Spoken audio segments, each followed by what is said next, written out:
ఈ వీడియోలో తెలంగాణ లోపట 2024 అక్టోబర్లో జరగబోతా ఉన్నటువంటి 10th క్లాస్ ఎగ్జామ్స్లో ఇంగ్లీష్కి సంబంధించి మోస్ట్ ఎక్స్పెక్టెడ్ క్వశ్చన్స్ ఏంటి, ఏ క్వశ్చన్స్ ఎగ్జామ్స్లో రాబోతా ఉన్నాయి, ఎటువంటి డిస్కోర్సెస్ రాబోతా ఉన్నాయి, ఏ సిలబస్ చదువుకోవాలి, ఏ లెసన్స్ పైన ఫోకస్ పెట్టాలి, 10 GPA ఎలా తెచ్చుకోవాలి అనేటువంటి విషయాల్ని ఈ వీడియో ద్వారా ఎక్స్ప్లెయిన్ చేయబోతా ఉన్నాను. కేవలం ఇంగ్లీషే కాదు, రాబోయే వీడియోస్లో ఇప్పటికే చాలా వీడియోస్ ఉన్నాయి. అన్ని సబ్జెక్ట్స్కి సంబంధించినటువంటి వీడియోస్ కూడా అప్లోడ్ చేయబడతా ఉంటాయి. మీరు మరి ఎప్పటికప్పుడు అప్డేట్స్ పొందాలంటే తప్పనిసరిగా ఛానల్ని సబ్స్క్రైబ్ చేసుకొని బెల్ ఐకాన్ ప్రెస్ చేయండి. మీకు నోటిఫికేషన్స్ రెగ్యులర్గా వస్తూ ఉంటాయి. ఏ ఒక్క వీడియో కూడా మీరు మిస్ అవ్వకుండా మంచి మార్క్స్ అయితే 10th క్లాస్లో తెచ్చుకోవడానికి ఇంగ్లీష్ విత్ జగదీష్ అనే ఛానల్ మీకు తప్పనిసరిగా మార్గదర్శకంగా ఉంటుంది. గత కొన్ని సంవత్సరాలుగా ఈ ఛానల్ని ఫాలో అయిన వాళ్ళు మీకు ఇప్పటికే తెలిసి ఉంటారు. వాళ్ళని అడగండి, ఎటువంటి బెనిఫిట్స్ పొందారో మీకు తెలియజేస్తారు. సో మీరు కూడా అటువంటి బెనిఫిట్స్ పొందాలని తెలియజేస్తూ let's get into the topic. So ఇంగ్లీష్కి సంబంధించి 80 మార్క్స్ పేపర్ ఉంటుంది. అంటే ఈ 80 మార్క్స్ పేపర్ పబ్లిక్ ఎగ్జామ్స్, మీరు రేపు మార్చిలో రాయబోతున్నటువంటి పబ్లిక్ ఎగ్జామ్ పేపర్కి సేమ్ మోడల్లో ఉంటుంది, ఏమాత్రం డిఫరెన్స్ ఉండదు. ఈ SA1 ఎగ్జామ్ అనేది కేవలం మీకు పబ్లిక్ ఎగ్జామ్కి ఒక రిహార్సల్ లాగా, ఒక మంచి బిగినింగ్ లాగానైతే ఉపయోగపడుతుంది. అంటే ఇక్కడ మీరు మంచి స్కోర్ చేసినట్లయితే పబ్లిక్ ఎగ్జామ్స్లో కూడా మంచి మార్క్స్ తెచ్చుకోవడానికి మీకు చాలా కాన్ఫిడెన్స్ని ఇస్తుందంటంలో ఏమాత్రం అనుమానం లేదు. సో మొదటిసారిగా మీరు హాఫ్ ఆఫ్ ది సిలబస్ని మీరు SA1 ఎగ్జామ్స్లో రాయబోతా ఉన్నారు. అయితే ముందు మనకు SA1కి సంబంధించి మొత్తంగా 8 యూనిట్స్ ఉంటే సిలబస్లో ఫస్ట్ 4 యూనిట్స్ అనేది మనకు SA1కి సంబంధించినటువంటి సిలబస్. తెలంగాణ మొత్తం కూడా అంతే. యాక్చువల్గా మనకు ఫస్ట్ 4 యూనిట్స్ మనకు సిలబస్లో ఉన్నప్పటికీ క్వశ్చన్ పేపర్ సెట్ చేసేటప్పుడు మాత్రం 90% of the syllabus first 3 units నుంచే తీసుకునే అవకాశం ఉంటుంది. కొన్ని ప్రాంతాల్లో కొన్ని స్కూల్స్లో సిలబస్ 4th యూనిట్ కాకపోవచ్చు అనే అనుమానంతో, కొన్ని సమస్యల వల్ల 4th యూనిట్ కొందరికి అయిపోకపోవచ్చు అనేటువంటి కాన్సెప్ట్తో ఫస్ట్ 3 యూనిట్స్ పైన ఎక్కువ 90% క్వశ్చన్ పేపర్ ఉంటుంది. 4th యూనిట్కి సంబంధించి కూడా ఒక 5 మార్క్స్కి అయితే ఉండే అవకాశం ఉంటుంది. మనం దాన్ని కాదంటానికి లేదు. అయితే ఈ ఫస్ట్ 4 యూనిట్స్ అనుకుందాం. ముందుగా క్వశ్చన్ పేపర్ 80 మార్క్స్కి ఉంది కాబట్టి 80 మార్క్స్లో పార్ట్ A వచ్చేసి 60 మార్క్స్కి ఉంది, పార్ట్ B వచ్చేసి 20 మార్క్స్కి ఉంది. సో పార్ట్ A ఓపెన్ చేయగానే మనకు 2 ప్యాసేజీలు వస్తాయి. క్వశ్చన్ నెంబర్ 1 to 4 ఒక ప్యాసేజ్ ఉంటుంది, అదేవిధంగా 5 to 8 మధ్యలో ఇంకొక ప్యాసేజ్ ఉంటుంది. సో 1 to 4కి సంబంధించినటువంటి ప్యాసేజ్ మీకు ఇంతకుముందే చెప్పిన విధంగా మనకు ఫస్ట్ 4 యూనిట్స్ ఉన్నాయి అనుకున్నాం కదా, అందులో ఏ రీడింగ్స్ ఏదైతే ఉందో ప్రతి యూనిట్లో కూడా ఏ రీడింగ్ అనేది ఉంటుంది కదా, ఆ ఏ రీడింగ్స్ నుంచి మాత్రమే ఫస్ట్ ప్యాసేజ్ అనేది వస్తుంది. సో మొత్తంగా మనకి ఫస్ట్ 4 యూనిట్స్లో మనకు మొదటి ప్యాసేజ్ రావడానికి అవకాశం ఉన్నటువంటి లెసన్స్ యాటిట్యూడ్ ఈజ్ ఆల్టిట్యూడ్ లేదా ది జర్నీ. 90% ఛాన్స్ ఈ 2 లెసన్స్ నుంచే ఫస్ట్ ప్యాసేజ్ వచ్చే అవకాశం ఉంటుంది. 90% ఛాన్స్ ఉంది. 90% ఈ లెసన్స్ బాగా ప్రిపేర్ అవ్వండి. తప్పనిసరిగా ఫస్ట్ ప్యాసేజ్ అనేది ఈ 2 లెసన్స్ నుంచి మాత్రమే వచ్చే అవకాశం ఉంది. కొన్ని చోట్ల ఏదన్నా జరగవచ్చు, బట్ 90% పాసిబిలిటీ అనేది ఉంది. కాబట్టి ఈ 2 లెసన్స్కి సంబంధించినటువంటి ప్యాసేజెస్ మీరు తరోగా ప్రాక్టీస్ చేయాలి. దీనికి సంబంధించి ఎలా అంటే గ్రేడ్ గైనర్ బుక్ అనేది మనకు మార్కెట్లో ఉంది, VGS సిరీస్ వాళ్ళది వస్తూ ఉంది. జనరల్ గైడ్స్ నేను సజెస్ట్ చేయను, కానీ గ్రేడ్ గైనర్ అనేది మాత్రం 10th క్లాస్ స్టూడెంట్స్ మంచి మార్క్స్ తెచ్చుకోవడానికి ఉపయోగపడతా ఉంటుంది. ఆ గ్రేడ్ గైనర్ బుక్స్ ఇప్పటికే మార్కెట్లోకి వచ్చినాయి. ఒక 200-220 రూపీస్లో మనకు మార్కెట్లో దొరుకుతూ ఉంది. తప్పనిసరిగా కొనండి, అది పబ్లిక్ ఎగ్జామ్స్ వరకు కూడా మీకు ఉపయోగపడుతుంది. గ్రేడ్ గైనర్ కొనటం మాత్రం ఎట్టి పరిస్థితుల్లో ఇగ్నోర్ చేయకండి. దాని ద్వారానే ఎక్కువ మార్క్స్, దాన్ని ప్రాక్టీస్ చేస్తే ప్రతి స్టూడెంట్ కూడా అవగాహన లేని వాళ్ళు కూడా మంచిగా అవగాహన తెచ్చుకోవడానికి అవకాశం ఉంటుంది. Grade gainer don't miss. So ఈ 2 లెసన్స్కి సంబంధించినటువంటి అన్ని ప్యాసేజెస్ మీరు ప్రాక్టీస్ చేయండి. తప్పనిసరిగా మీకు ఈ 2 లెసన్స్లో వచ్చే అవకాశం ఉంది. ఫస్ట్ ప్యాసేజ్ 4 క్వశ్చన్స్ ఉంటే 4 3s are 12 మార్క్స్. 80 మార్క్స్లో 12 మార్క్స్ ఇక్కడికి అయిపోయినాయి. ఇంకా సెకండ్ మళ్ళీ ప్యాసేజే ఉంది. ఇది B రీడింగ్ నుండి C రీడింగ్స్ నుంచి వస్తుంది. సో B రీడింగ్ నుండి C రీడింగ్ అంటే మనం ఆల్మోస్ట్ 4th యూనిట్ నుంచి వచ్చే అవకాశాలు తక్కువగా ఉన్నాయి. కాబట్టి ఫస్ట్ మొదటి 3 యూనిట్స్లో ఉన్నటువంటి B రీడింగ్స్ని C రీడింగ్స్ చూసుకున్నట్లయితే మనకు most expected passage for this second passage is the Brave Potter. Brave Potter నుంచి ఎక్కువ పర్సెంట్ ఈ సెకండ్ ప్యాసేజ్ వచ్చే అవకాశం ఉంది బ్రేవ్ పాటర్ నుంచి. కాకపోతే ఐ విల్ డూ ఇట్ అనేది సెకండ్ ఛాన్స్గా పెట్టుకోండి. థర్డ్ ఆప్షన్గా మనకు every success story is also story of great failures ఉంది చూసారా, దాని నుంచి రావచ్చు.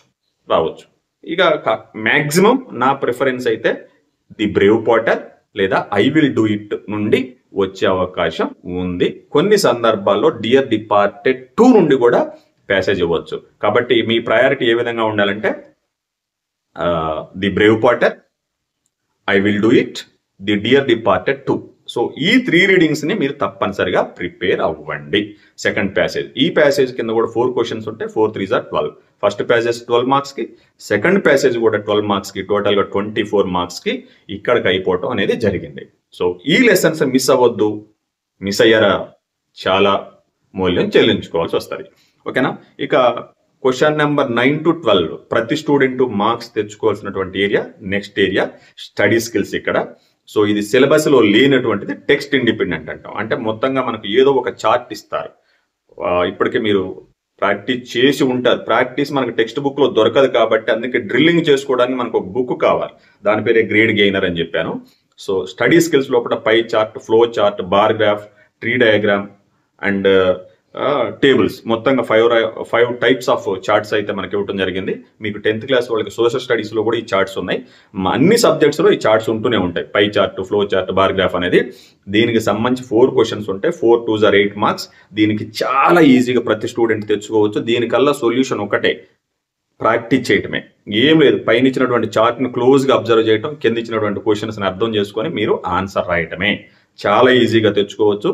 తప్పనిసరిగా ఒక క్వశ్చన్ అయితే, what does this chart describe, what is this chart about అని ఫస్ట్ క్వశ్చన్ అదే ఉంటుంది. How many parts are there, how many divisions are there అని ఫస్ట్ క్వశ్చన్లో ఇదే క్వశ్చన్ ఉంటుంది. 100% ఇదే క్వశ్చన్. అదేవిధంగా మీరు ఈ చార్ట్స్ ఫాలో చేసుకున్నట్లయితే తప్పనిసరిగా ప్రతి స్టూడెంట్ కూడా ఇక్కడ కూడా 4 2s are 8 అంటే 24 మార్క్స్ 2 ప్యాసేజీలకు అయిపోయినాయి. ఇక్కడ 8 మార్క్స్కి అయిపోయింది. 30 మార్క్స్కి పేపర్ అయిపోయింది. సో దీనికి సంబంధించి మనం ఏ చార్ట్ అయినా రావచ్చు. ఈ చార్ట్ ఏదైనప్పటికీ మోడల్ ఒకటే, picture presentation chart type difference, కానీ అన్ని రకాల చార్ట్లు ఒకటే. దీంట్లో డిఫరెన్స్ ఏముండదు. చార్ట్ చూడగలగటం, పక్కనోటి దాంట్లో చూద్దాం కాకుండా మీకు ఎగ్జామినేషన్లో ఇచ్చిన చార్ట్ని క్లోజ్గా అబ్జర్వ్ చేయండి. దేని గురించి ఉంది, ఎన్ని డివిజన్స్ ఉన్నాయి, దేని పర్సెంటేజ్ ఎంత ఉందని చూడటం వస్తే చాలు. జస్ట్ క్వశ్చన్స్ని మీరు 2 మార్క్స్ రావాలంటే సెంటెన్స్లో రాయవలసి ఉంటుంది. కనీసం సెంటెన్స్లు ఇంగ్లీష్లో రాయటం రాలేని వాళ్ళు ఆ పర్సెంటేజ్లో ఆన్సర్లుగా రాసిన 1 మార్క్ వేసుకుంటూ పోతారు. 1 మార్క్ మీకు కంపల్సరీగా వస్తుంది. కాబట్టి ఈ చార్ట్ మిస్ అవ్వకండి. ఓకేనా? This is very important. తర్వాత ఇక మనకు క్వశ్చన్ నెంబర్ 12 వరకు అయిపోయింది. క్వశ్చన్ నెంబర్ 13కి సంబంధించి ఇప్పుడు SA1కి సంబంధించి స్టూడెంట్స్ ఇబ్బంది పడుతూ ఉంటారు, పర్టికులర్గా గవర్నమెంట్ స్కూల్స్లోనైతే. ఎందుకంటే మరి గ్రామర్ క్వశ్చన్ నెంబర్ 13లో మనకు ఒక పారాగ్రాఫ్ ఇచ్చి 6 సెంటెన్సెస్ అండర్లైన్ చేసి వాటిని రీరైట్ చేయమంటా ఉంటారు. ట్రాన్స్ఫర్మేషన్ ఆఫ్ సెంటెన్సెస్ అంటా ఉంది దీన్ని. సో సిలబస్ ఇప్పుడు దాకా నడుస్తూ ఉంది కాబట్టి కొన్ని స్కూల్స్లో చాలా చోట గ్రామర్ పూర్తి స్థాయిలో పిల్లలకి 9th క్లాస్ వరకు నేర్చుకొని ఉంటారు. అయినప్పటికీ కొంత గ్యాప్ అనేది ఉంటుంది కాబట్టి ఇక్కడ ఇబ్బంది పడే ఏరియా. ఇక్కడ కూడా 4 సెంటెన్స్ రైట్ ఎనీ 4 అంటాడు, బట్ చాయిస్ 6 ఉంది కాబట్టి అన్నీ రాయండి. సో దీనికి సంబంధించి ఈజీగా మీరైతే క్వశ్చన్ ట్యాగ్ ఒకటి ఈజీగా ప్రిపేర్ అవ్వండి. 2 మార్క్స్కి వస్తుంది. మన ఛానల్లో వీడియోస్ ఉన్నాయి చూడండి. Active voice, passive voice, direct indirect speech, question tag. Active voice, passive voice, direct indirect స్పీచ్లో మళ్ళీ చెప్తా ఉన్నా, అసర్టివ్ సెంటెన్స్లు, simple present tense, simple past నేర్చుకోండి. యాక్టివ్ వాయిస్, ప్యాసివ్ వాయిస్ అయినా డైరెక్ట్ ఇండైరెక్ట్ స్పీచ్లోనైనా ఈ 2 టెన్సులకు నేర్చుకోకపోతే 90% అసర్టివ్ సెంటెన్స్లో simple present tense, simple past, కాకపోతే సింపుల్ ఫ్యూచర్, కాకపోతే ప్రజెంట్ కంటిన్యూస్. ఈ 4 టెన్సులకు సంబంధించినటువంటి ఇండైరెక్ట్ స్పీచ్, ఈ 4 టెన్సులకు సంబంధించినటువంటి ప్యాసివ్ వాయిస్ 90% 2 వస్తాయి. అంటే 4 మార్క్స్ ఇక్కడికి అయిపోతుంది. క్వశ్చన్ ట్యాగ్ కంపల్సరిగా వస్తుంది. ఎప్పుడో తప్ప 90% క్వశ్చన్ ట్యాగ్ ఈజీగా ఉంటుంది. మన ఛానల్లో వీడియోస్ ఇవన్నీ ఉన్నాయి, అన్నీ ఉన్నాయి. మీరు ఒకసారి ఇంగ్లీష్ విత్ జగదీష్ అని ఆ వీడియోస్లోకి వెళ్ళి చూడండి. ఎంత మీకు కావాల్సిన అన్నీ ఉన్నాయి. ప్రతి స్టూడెంట్, ప్రతి టీచర్ కూడా ఈజియెస్ట్ మెథడ్లో ప్రజెంట్ చేయడం అనేది జరిగింది. ఓకేనా? సో ఈ 3 చూడండి, మొత్తం రాయాల్సింది 4. ఇంకొకటి combining sentences using because, though, although, వీటితోటి చేయమని అంటూ ఉంటారు. కంపల్సరీగా ఇది వస్తూ ఉంటుంది. సింపుల్, కాంప్లెక్స్, కాంపౌండ్ ప్యాటర్న్లో భాగంగా ఏం లేదు, ఇచ్చినటువంటి 2 సెంటెన్స్లని మళ్ళీ ఈ దో తోటి కానీ, యాజ్, సిన్స్, బికాజ్ ఏది ఇస్తుంది దాన్ని ముందు పెట్టేసి ఆ మధ్యలో ఉన్న ఫుల్ స్టాప్ తీసేసి ఈ వర్డ్స్ ఇచ్చిన దాన్ని ముందు పెట్టి రాసేయండి. 90% కరెక్ట్ అవుతుంది. దీనికి పర్టికులర్గా మీరు నేర్చుకోవాల్సిన అవసరం ఏం లేదు. Though, although, even though, since, because ఇట్లాంటి వాటిని కంబైన్ చేయమన్నప్పుడు ఆ 2 సెంటెన్స్లకు ముందు ఇది పెట్టండి, మధ్యలో ఉన్న ఫుల్ స్టాప్ తీసేసి రాసేయండి. కంపల్సరీ కరెక్ట్ అయ్యే అవకాశం ఉంటుంది. ఓకేనా? ఇది 8 మార్క్స్కి మనం ఈజీగా ఇక్కడ ఎట్లాంటి పరిస్థితుల్లో కూడా నేను చెప్పినటువంటి ఆ simple present tense, simple past, simple future, present కంటిన్యూస్కి సంబంధించిన యాక్టివ్ వాయిస్, ప్యాసివ్ వాయిస్ అదేవిధంగా డైరెక్ట్ ఇండైరెక్ట్ స్పీచ్, అది కూడా ఎసర్టివ్ సెంటెన్స్లు, ఇంట్రాగేటివ్ సెంటెన్స్లు ఎగ్జామినేషన్లో ఇచ్చే అవకాశాలు తక్కువ, ఇస్తారు కానీ చాలా తక్కువ. With experience I'm saying. ఓకేనా? మరి నా మాట ప్రకారం మీరు ప్రిపేర్ అయితే లాభపడతారు. ఇంత సిలబస్ ముందేసుకొని మరి ఏది ప్రిపేర్ కాకుండా మొత్తం బాగొట్టుకునే బదులు లిమిటెడ్గా ప్రిపేర్ అయ్యి మార్క్స్ తెచ్చుకోవడమే సీక్రెట్. ఓకేనా? ఇక్కడికి ఇది కూడా 8 మార్క్స్, క్వశ్చన్ నెంబర్ 13 అయిపోయింది. ఇప్పటికే అక్కడికి 32, ఇది ప్లస్ 8, 40 మార్క్స్కి పేపర్ అయిపోయింది. 80 మార్క్స్లో 50% పేపర్ అయిపోయింది. ఇక క్వశ్చన్ నెంబర్ 14 మేజర్ డిస్కోర్స్ అనేది మనకు రాబోతా ఉంది. ఇక్కడ కూడా స్టూడెంట్స్ ఎదురు చూస్తూ ఉంటారు, ఈసారి ఏ డిస్కోర్స్ ప్రిపేర్ అవ్వాలి, లేకపోతే సిలబస్ ఇప్పటివరకు కాలేదు, ప్రాక్టీస్ చేసుకోవడానికి టైం సరిపోలేదు అనుకుంటారు. కాబట్టి ప్రతి స్టూడెంట్ పర్సనల్ లెటర్ ప్రిపేర్ అవ్వండి. 90% వస్తుంది. Letter writing don't miss. 100% వస్తుంది అని చెప్పగలను, మిస్ అయితే 90% వస్తుంది. మీకు 4 డిస్కోర్సులు ఇస్తా, వచ్చి తీరుతుంది. Letter writing first priority. ప్రతి స్టూడెంట్ పబ్లిక్ ఎగ్జామ్స్ తో సహా SA1 నుండే ప్రిపేర్ అవ్వాలి. Letter writing don't miss. ఓకేనా? ఇక రెండవది interview with Narayana Murthy, interview with Nick. ఈ 2 ఇంటర్వ్యూలు ప్రిపేర్ అవ్వండి. అంటే ఇంటర్వ్యూ ప్యాటర్న్ ఒకటే, బట్ 2 ఇంటర్వ్యూలు ఉన్నాయి కదా, ఈ ఇంటర్వ్యూ తర్వాత నెక్స్ట్ డిస్కోర్స్ వచ్చేసి కాన్వర్జేషన్. లెటర్, ఇంటర్వ్యూ, కాన్వర్జేషన్స్ చాలా ఉన్నాయి మనకు. బట్ చూడండి, ఈజీగా రాయటం కోసం మన ఛానల్లో వీడియోస్ ఉన్నాయి. ఇంటర్వ్యూ ఏ విధంగా రాయాలి, కాన్వర్జేషన్ సింపుల్ మెథడ్లో లెసన్ ఏదైనా సరే రాయడానికి టిప్స్ ఇచ్చాను నేను, ఒకసారి ఫాలో అవ్వండి. ఈ 3 దీంతో పాటుగా మనకి అవకాశం ఉన్నటువంటిది బయోస్కెచ్ ఇస్తారు, లేదా బయోస్కెచ్ మనకు ఫస్ట్ SA1 అనగానే మనకు వచ్చేటువంటి ఎక్స్పెక్టెడ్ డిస్కోర్సెస్లో కొరియోగ్రఫీ ఒకటి ఎక్స్పెక్ట్ చేయవచ్చు. ఎందుకంటే అనదర్ ఉమెన్ అనే పోయం మనకు ఇందుట్లో ఉంది. అనదర్ ఉమెన్ అంటూ ఎగ్జామినేషన్లో ఇస్తే మనకి 90% కొరియోగ్రఫీకి తప్ప వేరే ఛాన్స్ లేదు. కాంప్రిహెన్షన్ కూడా ఇవ్వచ్చు, కానీ కొరియోగ్రఫీకే ఇస్తారు. అనదర్ ఉమెన్ అనే పోయం మనకి ఫస్ట్ 4 యూనిట్స్లో ఉంది కాబట్టి దీన్ని జాగ్రత్తగా ప్రిపేర్ అవ్వండి. ఈ 4 డిస్కోర్సుల్లో కంపల్సరిగా వస్తుంది. ఇంకా కొందరు సేఫ్ సైడ్ ఉండాలి అనుకుంటున్నారు, బ్రైట్గా ఉన్నారు, టైం ఉంది, వాళ్ళు ప్రిపేర్ అయ్యి ఉన్నారు, డిస్క్రిప్షన్ ఒక మేజర్ డిస్కోర్స్ చూసుకోండి. మిస్ అయ్యే ఛాన్స్ లేదు, ఉండదు. ఓకేనా? ఇది అయిపోయింది మేజర్ డిస్కోర్స్ 10 మార్క్స్కి. టిప్స్ ఏంటి అవన్నీ చూడండి. మన వీడియోస్ ఒకసారి చూడండి, నా వీడియోస్లోకి చూడండి. ఇంగ్లీష్ విత్ జగదీష్ కొట్టి ఆ ప్లేలిస్ట్ ఒకసారి చూస్తే మీకు ప్రతి డిస్కోర్స్కి సంబంధించి ప్రజెంటేషన్ ఉంటుంది. ఇది కేవలం ఇంపార్టెంట్ క్వశ్చన్ చెప్తా ఉన్నా, ఇక్కడ కేవలం ఇంపార్టెంట్ క్వశ్చన్ చెప్తా ఉన్నా. ఓకేనా? రైట్. ఇక నెక్స్ట్ వస్తే క్వశ్చన్ నెంబర్ 15 మళ్ళీ 5 మార్క్స్కి వస్తుంది, మైనర్ డిస్కోర్స్. ఈ మైనర్ డిస్కోర్స్ వచ్చేసి సిలబస్ నుంచి వస్తుంది.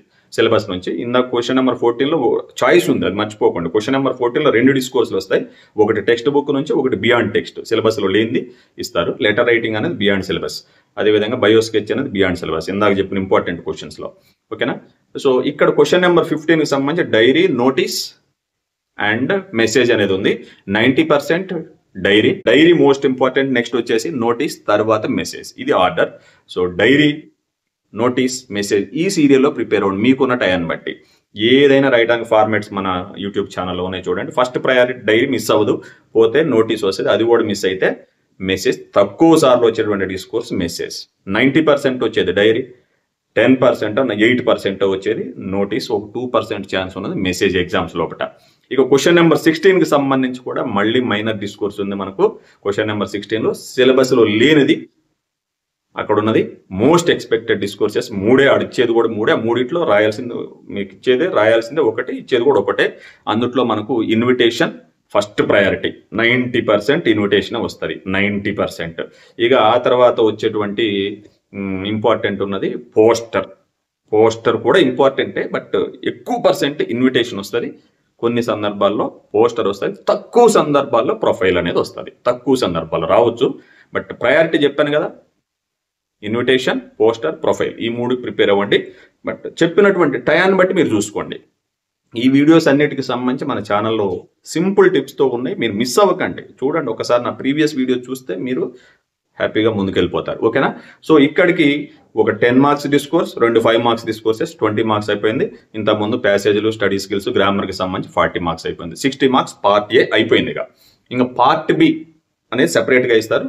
పార్ట్ ఏతో పాటే మీకు ఎగ్జామినేషన్ లోపల ఇస్తారు. ఈ 20 మార్క్స్కి ఇచ్చినటువంటి పార్ట్ బి ఆన్సర్స్ కేవలం పార్ట్ బిలోనే రాయాలి. ఎట్టి పరిస్థితుల్లో పార్ట్ ఏలో రాయకండి. మీరు 10th క్లాస్ ఫస్ట్ టైం ఇప్పుడు చాలా రాయబోతా ఉన్నారు కాబట్టి పార్ట్ బి ఆన్సర్స్ పార్ట్ బిలోనే రాయాలి. పార్ట్ ఏలో ఎట్టి పరిస్థితుల్లో రాయకండి. ఆన్సర్స్ స్క్రిప్ట్ పైన రాయొద్దు, పార్ట్ బిలోనే రాయాలి. పార్ట్ ఏ ఆన్సర్స్ మొత్తం స్క్రిప్ట్ పైన రాసి ఆ పార్ట్ బిని దీనికి అటాచ్ చేసి థ్రెడ్ కట్టేసేయండి, అంతే. ఓకేనా?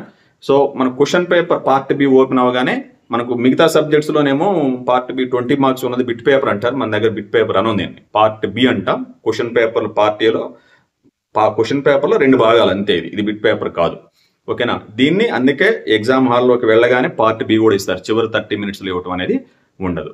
సో పార్ట్ బి ఓపెన్ అవ్వగానే మనకు 5 మార్క్స్కి అన్సీన్ పోయం లేదా ప్యాసేజ్, కానీ 90% వచ్చేది పోయం, కొన్ని సందర్భాల్లో ప్యాసేజ్ కూడా రావచ్చు. సో ఎలాంటి అంటే ఇది సిలబస్లో లేనిది వస్తుంది.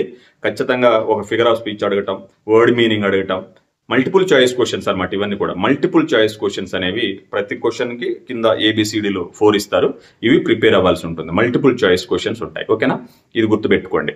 సో సిలబస్లో లేని కొన్ని పోయమ్స్ ప్రాక్టీస్ చేయకపోండి. ఫిగర్ ఆఫ్ స్పీచ్ కంపల్సరీగా వస్తుంది, వర్డ్ మీనింగ్ కంపల్సరీగా వస్తుంది, మూడ్ ఆఫ్ ది పోయం లేదా థీమ్ ఆఫ్ ది పోయం అని కంపల్సరీగా ఈ క్వశ్చన్స్ అయితే వస్తారు. పోయంకి సంబంధించి 1 or 2 క్వశ్చన్స్ ఇస్తారు. ABCDలు పెట్టడమే, డోంట్ ఫర్గెట్. ఏంటది? Figure of speech, meaning of the word, పోయంలో ఉన్న ఒక వర్డ్ మీనింగ్ అడగటం కాంటెక్చువల్గా, ఇంకోటి మూడ్ ఆఫ్ ది పోయం. ఈ 3 క్వశ్చన్స్ కంపల్సరీగా వచ్చే అవకాశం ఉంటుంది 5 క్వశ్చన్స్లో.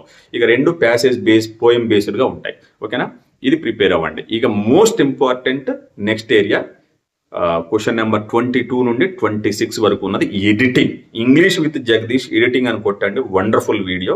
షార్ట్ కట్స్లో ఈజియెస్ట్ మెథడ్లో ఎడిటింగ్ ఎలా చేయాలని నేను చెప్పాను. 5 మార్క్స్కి వస్తుంది. దీనికి సంబంధించి మనకి ఏ రీడింగ్ నుంచి అయినా రావచ్చు, బి రీడింగ్, సి రీడింగ్, ఏ రీడింగ్ నుంచి అయినా తీసుకోవచ్చు. ఇది టెక్స్ట్ బుక్దే వస్తుంది ఎడిటింగ్ అనేది. దీనికి సొల్యూషన్లో ఒకటే, తక్కువ సిలబస్ కాబట్టి అన్ని లెసన్స్ని ఇప్పుడు ఫస్ట్ 3 యూనిట్స్కే ఎక్కువ ఛాన్స్ ఉంది అనుకుంటున్నాం కాబట్టి ఫస్ట్ 3లో 9 రీడింగ్స్ ఉన్నాయి. 9 రీడింగ్స్లో ఒక పోయం ఉంది. ఇంకా రిమైనింగ్ 8 రీడింగ్సే ఉన్నాయి.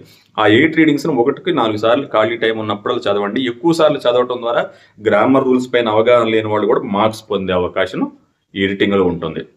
ఓకేనా, దీనికి సంబంధించి అన్ని లెసన్స్ ఏది ఇంపార్టెంట్ అని చెప్పడానికి మనకు అవకాశాలు తక్కువగా ఉంటాయి. But anyway, again attitude is attitude, journey, Brave Potter. ఇంకొకటి ఈ సందర్భంగా చెప్పేది ఏంటంటే, ఉన్నదే తక్కువ సిలబస్ 4 యూనిట్సే కాబట్టి పబ్లిక్ ఎగ్జామ్ మనకి SA1లో ప్రతి లెసన్ నుండి ఏదో ఒకటి ఇవ్వటం జరుగుతుంది. ఏదో ఒకటి క్వశ్చన్ పేపర్ సెట్ చేసేటప్పుడు ఆ విధంగా సెట్ చేస్తాం. అట్లిస్తేనే సిలబస్ మొత్తం కవర్ అవుతుంది. తక్కువ 4th యూనిట్ తక్కువ చేసి మిగతా వాటిని వరకు ఏదో ఒకటి ఇవ్వటం అనేది కంపల్సరిగా జరుగుతుంది. ఓకే కదా. సో ఎడిటింగ్ సంబంధించి ఇంగ్లీష్ విత్ జగదీష్ ఎడిటింగ్, నేను దాన్ని మాత్రమే చెప్తే ఈ సందర్భంగా, ఎందుకంటే వీడియో లెంత్ పెరుగుతుంది కాబట్టి. English with Jagadish editing tricks అని కొట్టండి, నా వీడియో వస్తుంది. అది చూసిన తర్వాత కంపల్సరీ ప్రతి స్టూడెంట్కి 5 మార్క్స్ వస్తే టీచర్స్ కూడా దయచేసి ఒకసారి చూడండి. ఓకేనా, ఇది 5 మార్క్స్. ఇక క్వశ్చన్ నెంబర్ 27 నుండి మళ్ళీ 31 వరకు ఇది మనం క్లోజ్ టెస్ట్ అంటాం. క్లోజ్ టెస్ట్కి ఎడిటింగ్కి తేడా ఏం లేదు, 2 ఒకటే. అక్కడేం సెంటెన్స్ని తప్పులు సరి చేస్తాం, ఇక్కడ బ్లాంక్లో అవే రూల్స్. ఎడిటింగ్లో ఏది ఫాలో అవుతామో క్లోజ్ టెస్ట్లో కూడా అదే ఫాలో అవుతాం, కాకపోతే ఆ రూల్స్ ప్రకారం బ్లాంక్స్ నింపుతాం. తప్పనిసరిగా preposition, article, conjunction, relative pronoun ఇవి వీటికి సంబంధించినటువంటి ఏరియాస్ వస్తాయి. వర్బ్ ఫామ్ ఒకటి, వర్బ్ ఫామ్, ప్రిపోజిషన్, కంజంక్షన్. మనకు వచ్చే 5 బ్లాంక్స్ అక్కడ ఉంటాయి కదా, ఆ 5 బ్లాంక్స్లో ఖచ్చితంగా వర్బ్ టెస్ట్ చేస్తారు. వర్బ్ సరైనటువంటి వర్బ్ను పెట్టడం, ఖచ్చితంగా ప్రిపోజిషన్, ఆర్టికల్, రిలేటివ్ ప్రొనౌన్, ఇటువంటివి మనకు మ్యాక్సిమం వచ్చే అవకాశం క్వశ్చన్ నెంబర్ 27 నుండి 31 వరకు ఉన్నాయి. జస్ట్ ABCD బ్రాకెట్లో పెట్టడమే మీరు చేయాల్సిందే. 2 ఆన్సర్లు ఎట్టి పరిస్థితుల్లో పెట్టకండి. ఇక లాస్ట్ ఏరియా ఇది. ఇప్పుడు ఈ 27 to 31 అన్నాను చూసారు, ఇది సిలబస్లో లేని బియాండ్ సిలబస్లో లేని ప్యాసేజ్కి 5 బ్లాంక్స్ ఇస్తారు. నేను చెప్పినటువంటి ఏరియాస్ వస్తాయి. దీనికి సంబంధించి కూడా మన ఛానల్లో వీడియో ఉంది. ఇక last area question number 32 to 36, this is called elements of vocabulary. ఇక్కడ సిలబస్లో ఉన్న ప్యాసేజ్ ఇచ్చి 5 వర్డ్స్ అండర్లైన్ చేస్తారు. ఫిక్స్డ్ క్వశ్చన్స్, సినోనిమ్ అడుగుతారు, అండర్లైన్ వర్డ్ కంపల్సరీగా సినోనిమ్ అడుగుతారు. కంపల్సరీగా యాంటోనిమ్ లేదా ఆపోజిట్ వర్డ్ అన్నా, యాంటోనిమ్ అన్నా ఒకటి కంపల్సరీగా అది అడుగుతారు.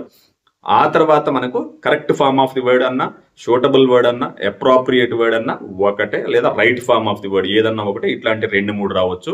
ఇంకొక తక్కువ కొన్ని సందర్భాల్లో మనకు ఇంకా అడగటానికి అవకాశం ఉంది. సరైనటువంటి హోమోఫోన్, సేమ్ సౌండ్ ఉన్నటువంటి వర్డ్ పెట్టమని ఒకటి. ఇంకా అవకాశం ఉన్నటువంటి ఏరియా స్పెల్లింగ్ తప్పిచ్చేసి ఒక్కోసారి సరి చేయమంటారు. క్వశ్చన్ నెంబర్ 32లో వచ్చేది ఇది. Synonym, antonym, correct form of the word, homophone, spelling error underline వర్డ్కి. ఇవి మీకు SA1లో రాబోతా ఉన్నాయి. జాగ్రత్తగా ప్రజెంట్ చేయండి. మన ఛానల్లో ఉన్న వీడియోస్ని తప్పనిసరిగా మీరు ఫాలో చేయండి. నేను చెప్పని రాకపోతే అప్పుడు అడగండి. మిగతా సబ్జెక్ట్స్ కూడా మరి మీకు వీడియోస్ అప్లోడ్ చేస్తాను. Keep following my channel English with Jagadish. Channel subscribe చేసుకొని వీడియో యూస్ఫుల్గా ఉంటే లైక్ చేసి కామెంట్స్ చేస్తారని ఆశిస్తాను.